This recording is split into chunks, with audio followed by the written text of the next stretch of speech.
Rejoice, everybody. Danielle Hunter is back on the practice field. We're going to talk about that. We're going to give a quick training camp recap of everything that we know so far. And we're going to wait until Wednesday to talk in depth about the safety room. But don't you worry. We are going to get a lot of safety discussion because Louis Sean has been doing some things at training camp. Welcome to the Real Forno Show.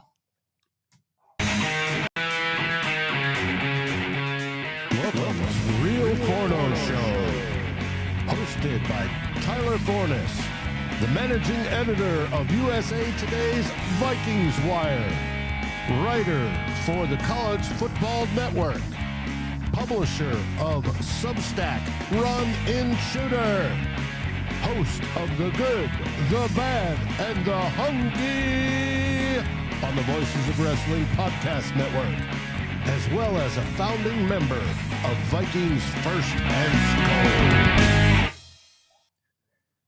Apparently, my show started 10 minutes ago. Welcome, ladies and gentlemen, to the Real Forno Show. I'm your host, Tyler Fornes, and with me, as always, top right corner, producer Dave. We have some breaking news here, ladies and gentlemen. If you have not seen the alert, the Vikings are hosting guard Dalton Risner, formerly of the the Denver Broncos.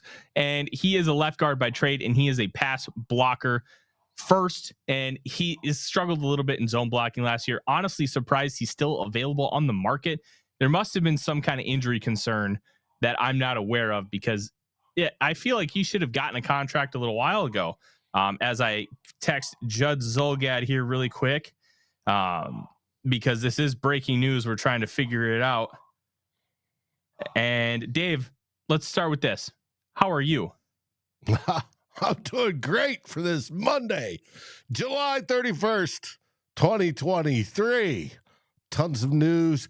Training camp was on TV today. I was talking to folks in the chat before the show and asked them if they watched the live presentation from Vikings Entertainment Network about or having the afternoon training camp on TV. There was a lot of stretching and tossing a football around and not real, into it.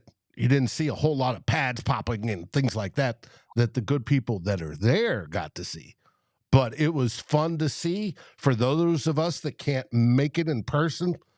It's a long walk from down here in Austin, but it was good to see. I appreciate they doing it. Hopefully they will do more of it so I can turn that on in the afternoons as I do my stuff and talk to our writers and everything else that goes on in the Vikings First and SKOL world. Because for those of you that don't know, everybody on here knows about the Vikings First and SKOL YouTube page. You're here, right? And most people know that we have a podcast arm where you see like this show the morning after, but you also get the offerings that are exclusive. You get me every day with the Vikings Daily Opener, as well as you get at least one exclusive from Justin Day, who's part of the team. And that's a good thing. We also have the written side, which we're onboarding our final writer for now, knock on wood, where you're seeing articles start to come out. And it's over on ffsn.app. And it's under NFL, under Minnesota Vikings. And you will get a whole bunch of writing over there, as well as Tyler and the Vikings Wire, me occasionally over on Daily Norseman. So there's tons of places to go and read. And a lot of it focuses right here on Vikings First and SKOL. Yes, absolutely. As I continued, it looks like breaking news for us, Dave. Judd Zulgad is going to join the program here soon. If you would send him a link, he will join, and we're going to talk about Risner with him once he jumps on the show. But let's talk about the big elephant in the room. And if you follow my work at vikingswire.usatoday.com, and quite frankly, everywhere throughout the sports world, the biggest news of Sunday was Danielle Hunter signing a modified 1-year contract to stay with the Minnesota Vikings. We don't know all the details with how the cash flow works yet, but he was only scheduled to make a $4.9 million base salary, and now he's guaranteed $17 million in cash this year with $20 million in max value. Big move. And there's a lot of different ways you can interpret this. So I'll start here. I'm going to present the facts. Then I'm going to give you my interpretation on them because they are two different things. He becomes a free agent in 2023. He gets $17 million in cash guaranteed this year. Max value of $20 million, so $3 million in incentives. The Vikings cannot franchise tag or transition tag him after the season. So if he does not have a contract with the Vikings at the start of free agency, he becomes a free agent. He also said after returning to practice today that he wants to be a Viking forever because he was asked about his future with the team and if he wants to stay here. He answered Kevin Seifert. You can go check out. I wrote about it at VikingsWire.com. I will. Thankful to Judd Zulgad for sending me the audio of the press conference because I unfortunately do not have that press pass yet. Still working on it. And he explicitly said, I want to be a Viking forever. Now, he gave some, your just normal stock canned answers, but some people, they just say words to say words. Others say them and they feel a lot more genuine. And when Danielle Hunter talks, I listen because he doesn't talk often. When he talks, I take it seriously and I believe him just because of how he presents himself as a speaker, as a person. And there's just an inflection in his voice. It feels real and genuine with him where a lot of people, like you listen to Kevin O'Connell and Kwesi Adofo-Mensah speak. It's not that they're not genuine people. It's that their job is not to necessarily tell you straight to your face 100% what's going on all the time. They have to beat around the bush a little bit. And you can read between the lines, but you also know kind of what you're getting with a head coach or general manager. With players, it's different. And that's something to consider here as we bring in the legendary Judd Zulgad from SKOL North and VikingsWire.com. Judd, thank you very much for jumping on here with this emergency show here because we have the news that you and Darren Doogie Wolfson have been talking about at SKOL North for some time. The potential of Dalton Risner coming and joining the Minnesota Vikings. And he is currently visiting right now, according to Mike Kliss of 9 Sports. And if you don't know Mike, he does a fantastic job of breaking news, especially when it comes to the Denver Broncos, which there's a lot of ties here. You and I were talking before the show about this, and you had a very interesting anecdote about why you think Risner's coming in. Well, and I just looked this up to confirm too. So Dalton Risner is a guard, but in particular for the Broncos throughout the course of his National Football League career, guys, he is a left guard. He is not a right guard. And so this is clearly, I think, a move to either challenge or potentially, with a veteran, replace Ezra Cleveland, not Ed Ingram. And just to be clear, before fans say, well, it's a guard position. You can play left or right. I once was talking to a guard who had switched positions. And I said, what's that like exactly? And he said, spend the rest of the day writing with your non-dominant hand and you tell me. So if this guy is a left guard by trade, that does not mean that he can easily flip. So like if fans are thinking Ingram gets replaced, I don't think so. And the anecdote that I sent you is, interior line play, offensive line especially, but interior line play across the board is sort of hard to assess at times because it's muddled. If a tackle gets beat, and it's just clear as day, crystal clear. If a guard gets beat, it could be on a stunt. It could be on a play where it was really the center's man, but it looks like it was the guard's man. But I think, fans of the Vikings got a pretty good look at Ezra Cleveland's struggles in pass protection in the quarterback documentary on Netflix. It was, Kirk Cousins, that whole thing with him taking a beating, Tyler and Dave, and continuing to play last season. A lot of that was Ezra Cleveland picking Kurt back up and Kirk going, ouch, and so I like this move. I like this competition. And because Cleveland was a second round pick now, he's going into the final year of his contract. So he is a guy who, if the Vikings have decided it's too risky or we don't think that he is going to hold up in pass protection. And, keep in mind too, this is a pass first team now. So if you doubt the ability, and Ingram, Tyler, I'm with you. I think that they went through the growing pains because they think he's going to progress. Ezra Cleveland's not their guy. They didn't draft him. If you recall, in college, he was a tackle. The Vikings moved him to guard. The old administration for this team has had a bad habit of moving tackles to guards. I don't know that that's a great idea. So I think this is incredibly interesting and juicy.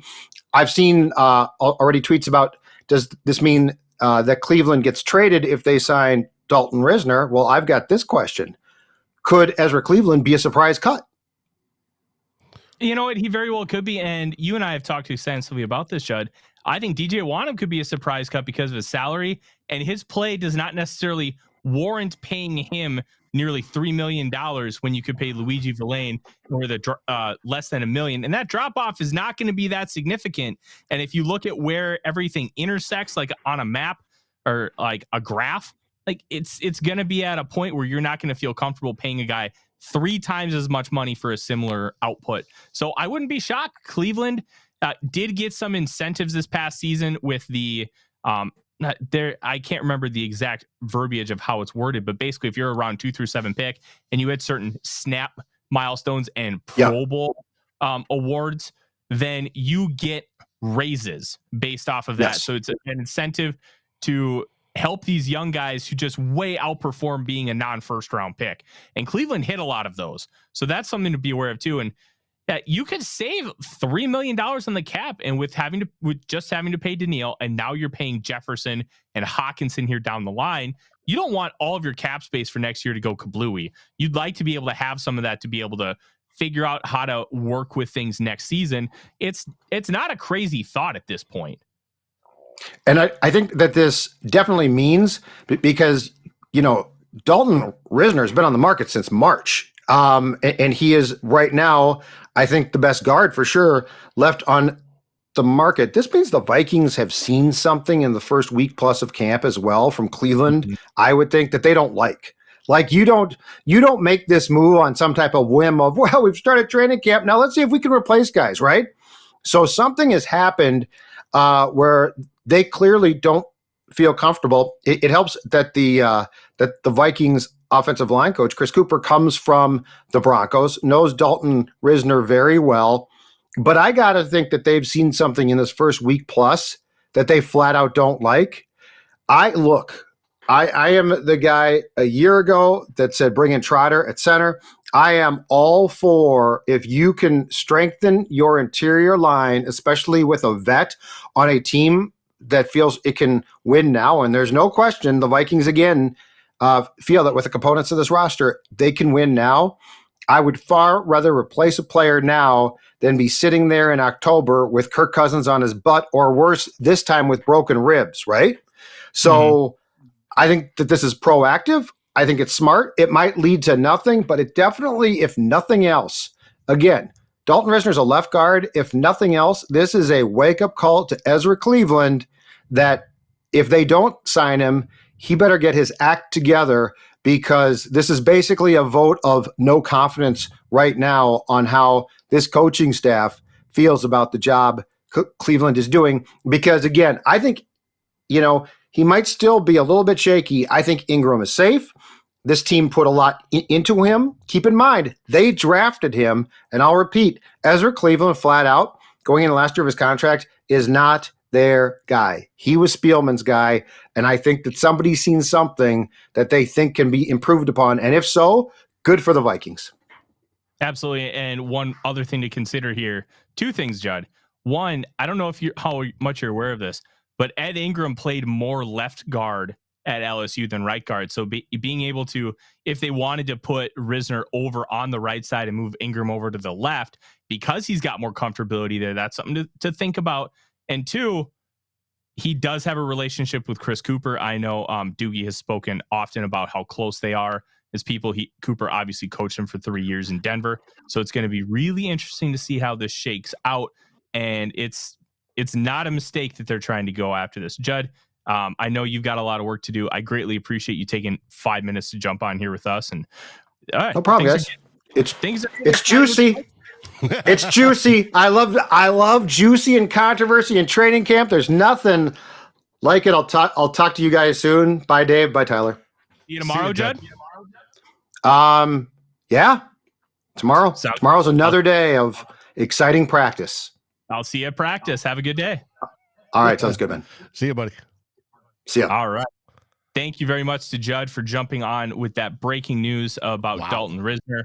And yeah, look, I don't know if it might be a little too early to talk about, hey, the Ezra Cleveland thing and him being cut, but it's not crazy. And the fact that this is a Moneyball approach from this front office, and Moneyball isn't about, hey, we want to pay worse people. It's about the performance you're getting from your dollar. So if Dave and I are both working in a restaurant, we're both cooks. I can cook up 30 steaks in an hour. Dave can cook up 20 steaks in an hour. But I cost $30 an hour and Dave costs 10. Dave is cooking up more steaks per dollar made than I am.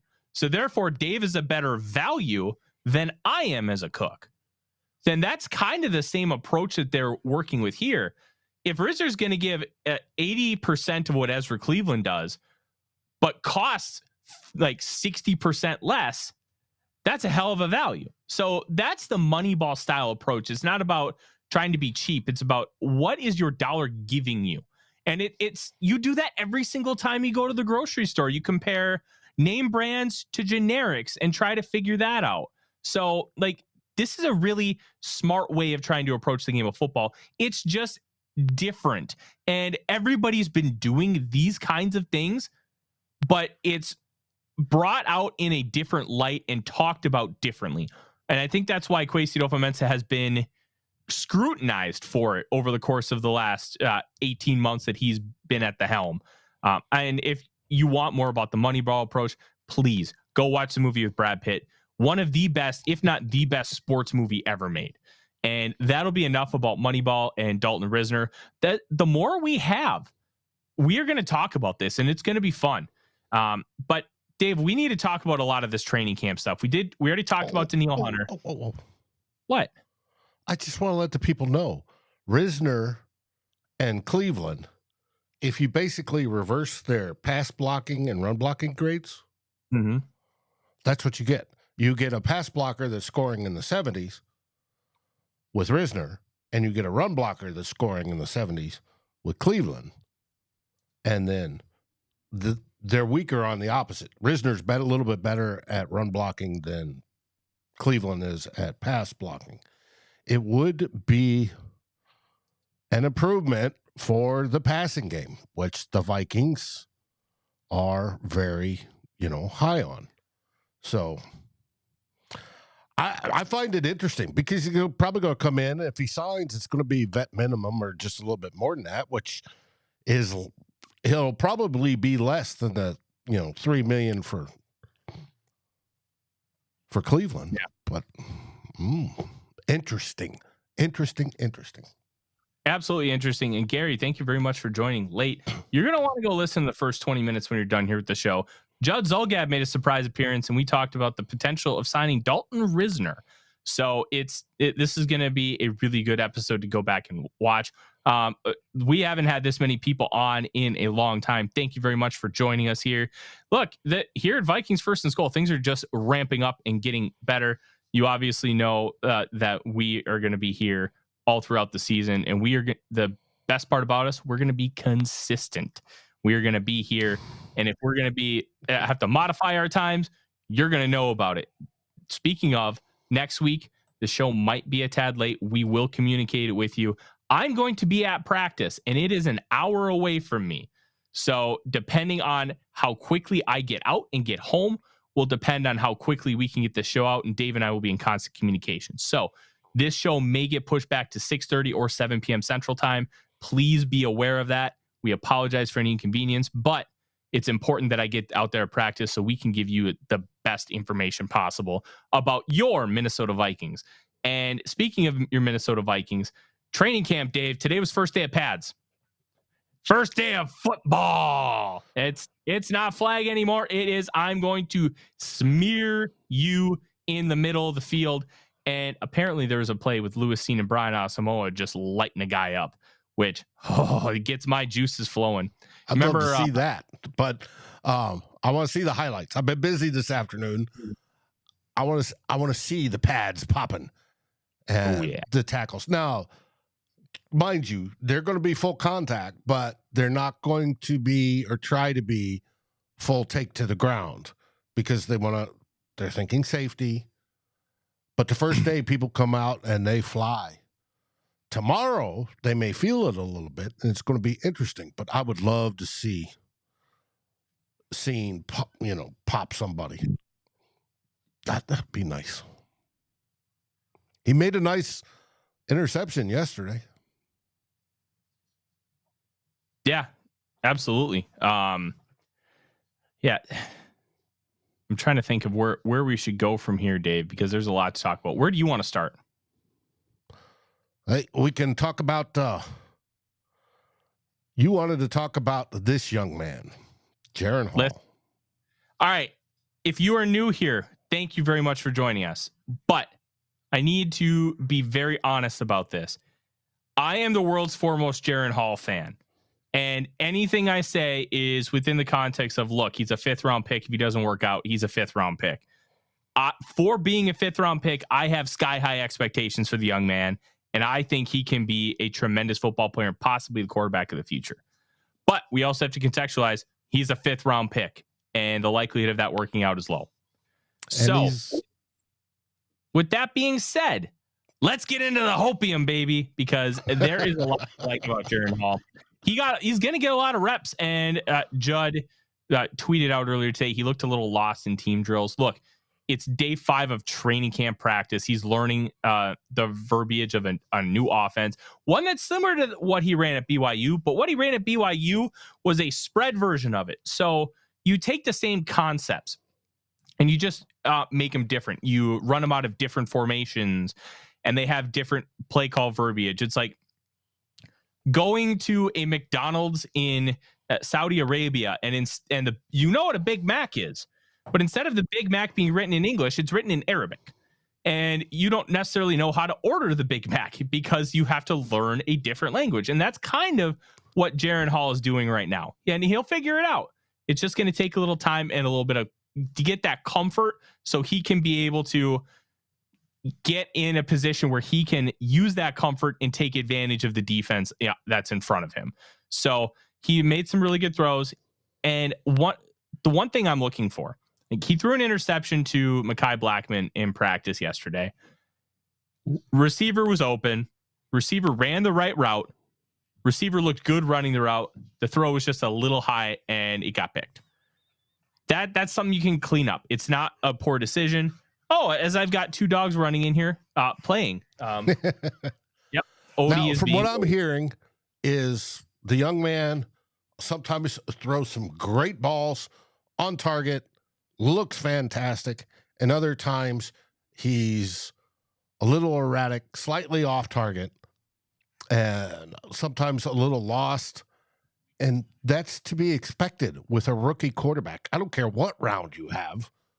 Got him. That's going to be expected, learning a new system and making the transition to the NFL. So we should all there she is. Claire. Hi, Claire. Sorry, Odie was being a little turkey butt. And Gary, I want some. Ooh. Gary, I want you in the comments right now to talk about this lobster pizza. I'm very intrigued as to how you went about it. And I want to know, did you use the Angostino cheese? Like, I want to hear it because lobster pizza sounds great. But yeah, Hall is very intriguing. And I think because of Kirk Cousins and where he's at, he's not going to play in the preseason. If he plays at all, I'd be surprised, which means we're going to get a lot of Jaren Hall. And Judd did say, he told me that Nick Mullins has not looked good, and Hall in theory, Hall has an opportunity to take the job. I don't necessarily think he will, because I think they're going to really ease him in. Be careful. There's a lot to get mentally. You could have the physical attributes, but there's a lot to get mentally to step up and be a primary backup. Yep. And it's objectively great. And I'm trying to figure out where my other dog is. We're Davey would tag the round they're drafted in, because if you look at the success chart of where people are drafted, it's important. It's the higher the round, the lower percentage chance a guy has of traditionally making it. There's exceptions to all rounds, including undrafted free agents. Oh, but yeah. For the most part, that graph, that ski slope, is there for a reason. And it also limits your expectations. What you expect from a first rounder is a person to come in and start for the most part. Second rounder, you hope, is getting started reps by the end of that first season. Third rounder, you hope, is contributing and eventually works up to be a possible starter 2-3 years down the road. Anything fourth round and below is gravy. Those guys you hope make the team and become special teamers. And if they make it beyond that level, you've got value. You've won. And so if a fifth round quarterback comes in and he stands out, and Jaren Hall becomes the first one ever to become a franchise quarterback, that would be amazing. That's why we tag him. Two things here. One, if Jaren Hall becomes a backup quarterback for 4+ years, that's also a win. Like, an inexpensive backup quarterback is phenomenal these days. You see guys getting $8 to $10 million to be a backup. And that's awesome. I hate to interrupt, but Gary's giving. Okay, so butter, chives, onions, sun-dried tomatoes, capers, and goat cheese. Sounds good. Goat cheese. Interesting. Okay, I'm going to remember that. So in Kuwait, they made their pizzas with goat cheese. It was good. No, I'm thinking the more the goat cheese lobster combo, not goat cheese in general. If that makes sense. Okay, so Hall. Very excited about him. I'm really excited to see him throw live. And it's going to be a really good time. We're going to have a lot of fun. If you're at practice and you see me, well, I'm pretty easy to spot. Let's just be real here.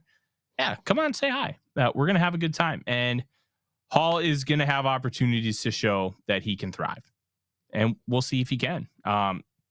Excuse me. Dave, let's move on here. Let's talk about cornerbacks. Brian Flores obviously loves man cover corners, and we have a few of them. Here's the big thing with Brian Flores and his cornerbacks. He can work with anyone, Dave. He really can. And that's important here. Because it's important, he can do a little bit of everything, and you can work with slight guys. He can work with big guys. He can work with long guys, short arm guys. You name it, he can work with you and maximize you to the best of your ability. Okay? So the fact that we had Joejuan Williams being the nickel corner for the beginning of camp, here's the thing. He has experience in the system. That doesn't mean he's necessarily the most, the best, but right now, he's probably the most qualified to be that nickel corner. And from all reports, he seems to be playing extremely well.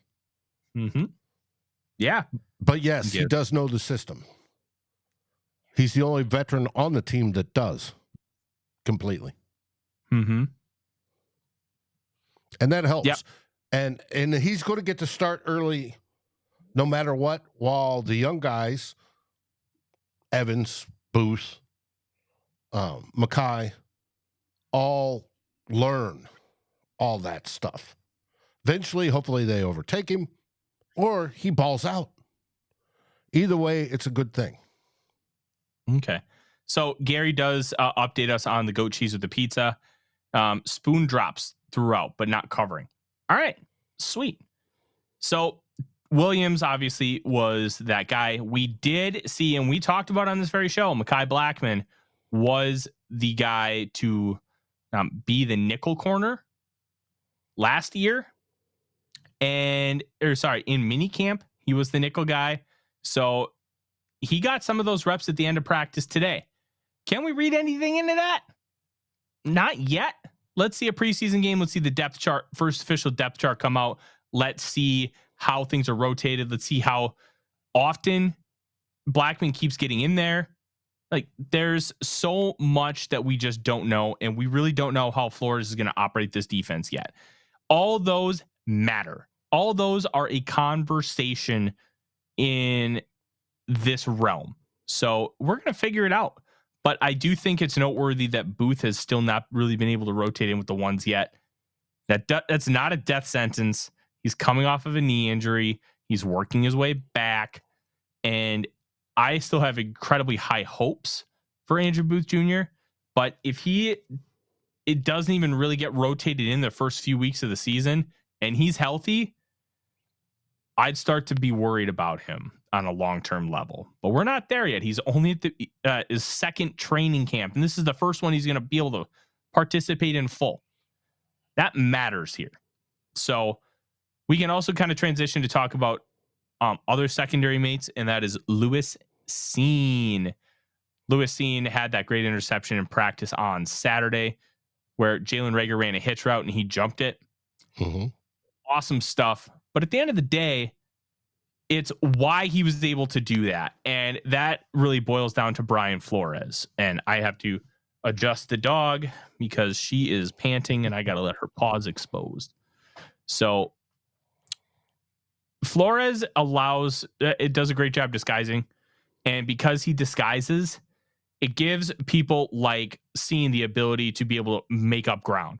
So if Cine is on the field, you can trust him to be a few feet farther from the spot he's got to get to because you can trust he can explode to get there.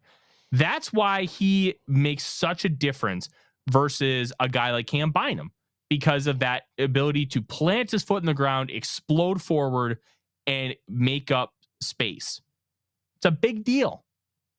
And if he can continue to do that, you're looking at a really good player who can be able to take this defense to another level, because it's not just about like speed, it's about intelligence, and he can read things really well. And then he's got the ability to react quickly by planting that foot and exploding. It's awesome. As I reported on Daily Opener, I think it was Alec Lewis that wrote a piece on why Hunter was important to Flores, but the whole piece talked about creating the illusion of chaos, right? And the players that require for that are ones that can react quickly and suddenly, bam, hit a hole and go. Lewis Cine is one of those players. If he gets down the defense, he has that ability to instantly engage, his body. And that's what we want. And there we saw the puppy. Yeah. Sorry. I wanted to try and get a little bit. Dr. Proto made a point that we need a wider view. Well, it's a little hard. As you can see, the floor of my office isn't exactly the most clean. I need to pick up a couple towels and I need to organize. I just emptied out all of my my dressers and donate a bunch of clothes because I got fat. I'm not going to fit into stuff I wore when I was 18 anymore. It's just kind of the fact of life, and I'm fine with that.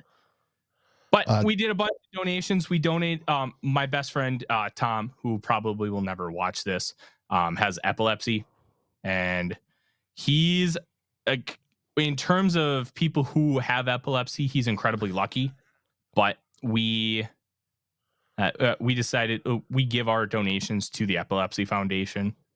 So that's why we ended up doing that. That's why my room looks like a disaster zone. So...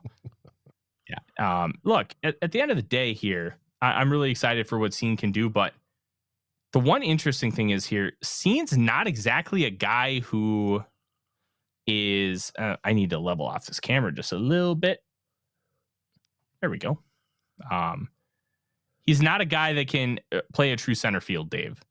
He is somebody that you want in the box. You want to be able to explode downhill, and you want to be able to do a lot of those things. That's a big deal.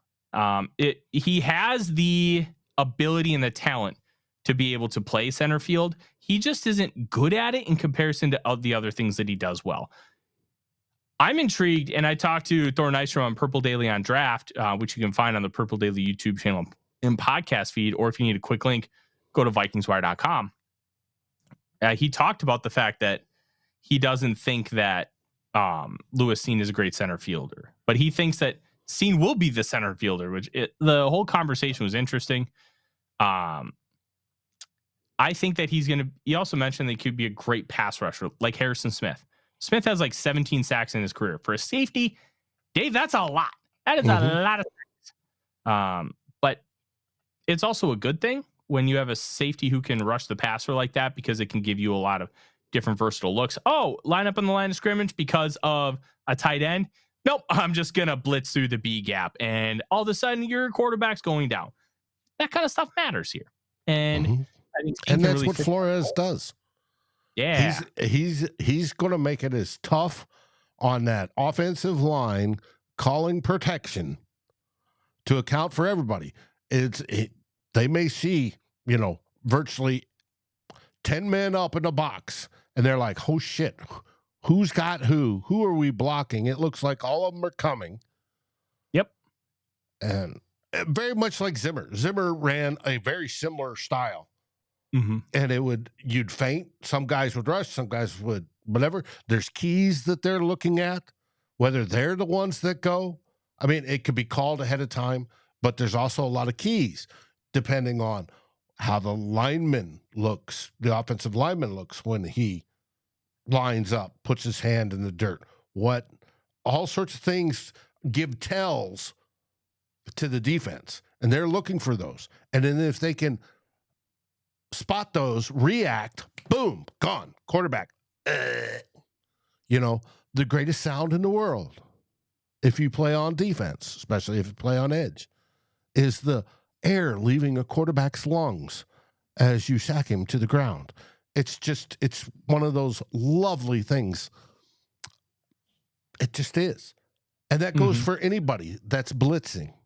If you can do that, it's an adrenaline rush beyond all get out, and we'll be cheering. So I'll answer this. Norcephus asked if we can get Thor on. I do a show with Thor every single week. So we may not bring him on, only for that fact, because I do so much audio with him and it's easy to find us. But I do have an aggressive plan to have a lot of guests to bring different perspectives here onto the show. And I think it's going to really help everybody get a better sense of all the matchups this year. So a little sneak preview for what we got planned here. But and Thor's been on before, especially when we come up to draft time. Yes, Thor is a great friend of mine, and it's not like I don't love having him on. It's more so that we already do that show together, and it might be better to bring other people on that I don't get to talk to regularly versus somebody that I talk to all the time in the context of doing audio professionally. So we're going to talk about wide receiver here, and then we're going to get out of here because it's a beautiful day, and I have to teach Eclair how to walk. She's not used to the leash and harness yet, and we have a vet appointment on Wednesday. So we're going to do that. But let's talk about wide receiver. Justin Jefferson. KJ Osborne has been working really hard. Jalen Naylor, a contact leg injury, Dave. So here's the thing with contact leg injuries. Probably just banged it against the corner jumping for a ball. And it's probably a bruise. He'll be back. I don't know if he practiced today. I haven't seen anything. But I will say he did not practice. No, from what I heard, he did not. Okay. So which tells me it's probably like a deep thigh bruise or deep calf bruise, something like that. And they're painful, but they heal. That's just my educated assumption. Okay, so we're going to divert here. Charlie brings up something interesting. He asks if Flores can walk on water. Everyone is doing him a disservice. The Vikings are giving him dog water, and the media is telling fans he could turn it into wine. The interior defense will be his downfall. Charlie, I understand the personnel is not phenomenal, but the play calling difference between him and Ed Donatel is going to be so stark that's why we believe that he's going to have more success with this unit than Ed Donatel did, because he's going to give these guys opportunities to be successful. Donatel just said, go run this scheme, and didn't care what the personnel was, where Flores is going to modify whatever he calls to the personnel. And that alone will make the defense better, regardless of personnel. Same personnel, different play callers. Flores is going to make the team better. So that's kind of what we're doing. Nobody's expecting this to be a top 10 defense. I would honestly be shocked if this was a top 10 defense. I think if you get to 20, that's a massive win. I think the likely outcome is about 24, 25. And if you get that kind of improvement with improvement on offense, this team can win 11, 12 games. Like that, you're not asking for him to turn water into wine. You're asking for him to put a packet of Crystal Light in water and call it grape juice. That's it. You're not asking for a ton. You're just asking for better. And he's going to be able to give you that. So I think it's not extremes, but I will say, you go onto social media, you will see fans talking extremes and talking certainties, and you have to be really careful of that. If you don't want certainties, I highly recommend you go watch Vikings Report with Drew and Ted. The only certainty you'll get is that you will laugh at something dumb that they say. And I mean that in the most endearing way. I love Drew and Ted. I say that because Ted is in the comments. Thanks for joining here tonight, my man. And you have to be careful because there's nothing certain. The one certainty, there's three certainties in life: death, taxes, and the Vikings let you down. That's it. And you got to be careful when you hear anybody talking in real certainties, because there just isn't. But the likelihood that Flores makes this defense better is pretty high, just because Flores is that much better than Ed Donatel. So something to be aware of. Dave, can you hear Eclair panting in my lap? No. Man, this mic is good. She's like maybe a foot and a half from it, and you can't hear it. That's great. So let's get to wide receiver, because I thought what Charlie brought up was a really good point. It's more that we just, knowing him, we expect him to just have improvements, and improvements are important. So, Ted, you got to check out the beginning of the episode. We talked to Judd Zulgad for about 10 minutes about Risner. So I recommend you do that. Receiver, we talked about Jefferson, KJ Osborne. Jordan Addison's looked really good. He has looked the part. Great route runner. Ability to separate, ability to take advantage of situations, and really break away from cornerbacks. He went against Mekhi Blackman today, which he did all last season at USC. Blackman got him, but he got him. And I thought the clip that they showed, it looked like a simple slant route. But then once he got in open space, he set him up, planted his foot in the ground, and got around him. That's the kind of stuff from Addison I think is really exciting. Plus, that translates a lot into route running, with your ability to break and explode in and out of cuts and do those kinds of things. I think that's really necessary, and I'm very intrigued to see how that'll work out. But the one guy I want to talk about, Dave, somebody that we didn't think was going to make the roster, Jalen Reagor. All reports are he's having a very good training camp. Yeah, I've seen those reports as well. I'm just as shocked. I remember another first round pick that used to, and he's looking great in training camp, and then he hit the field and stunk. Yeah, and he got here after training camp last year, and he didn't get that full install, and I think that really hurt his confidence. I think that hurt his ability. Yeah, Ted, everybody knows that you just need to take 494, 694, and ignore 94. Those are the smart ways to go. But with Reagor not having that training camp, I think really hurt. And now he's had a full year to really digest the playbook and understand, work with a guy like Justin Jefferson, because he was with Devonta Smith for 1 year, but learning from a rookie is like, that's not what veterans do. They're supposed to be the ones with the example. So I don't think he really took that ability, but now he's learning from Jefferson. He's learning from Keaton and Cardell and seeing the work ethic that KJ Osborne puts in, because Osborne, Jefferson, and Rieger are all from the same draft class. I think that's helped him a lot. Plus you have Kevin O'Connell. And I think he's learned from stuff like the Colts game. Maybe there's still hope for Rieger to be okay. And I think that's something to look forward to. I don't know if he's going to be. This could just be a practice mirage, because there are always some guys who are really good at practice and then stink on game day. So I'm not taking anything too seriously yet, but I do think that it's worth noting. Mm-hmm. And then Justin Jefferson, reports are he's even better than last year, especially with body control and in the air. He is turning heads even at camp. And we all saw the clip, or I saw the clip today, where he took a quick pass and just turned around one hand, thump, and nobody else would have caught that. None. It was the man is amazing. Now, talking about wide receivers, as we know, Chris Carter was there yesterday at training camp, or today or Saturday or whatever day it was. He talked not only to Justin Jefferson, and he has a relationship with JJ. He also talked to Addison.